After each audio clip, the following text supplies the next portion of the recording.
Príde mi, že je to veľká škoda, lebo moji najobľúbenejší rečníci sú nerečníci.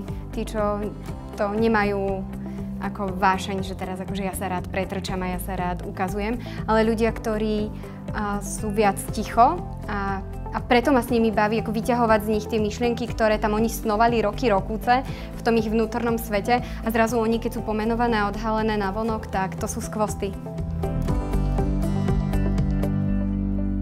Podľa mňa je to strach, že nebudeme prijatí.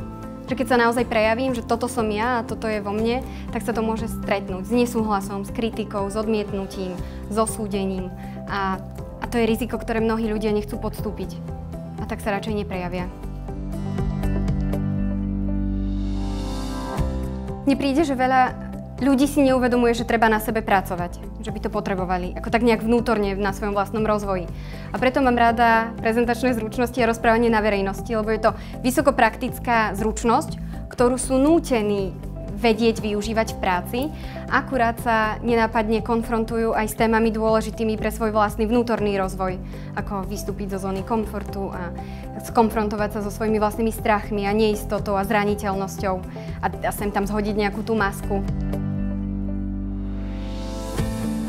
Dobrý rečník je ten, ktorý má silnú myšlienku, že hovorí o niečom, na čom záleží. Tak to je v prvom rade. A v druhom rade je silný rečník taký, čo to vie povedať, tak aby to s druhými rezonovalo. Tak aby vedel spôsobiť, že aj druhým na tom začne záležať.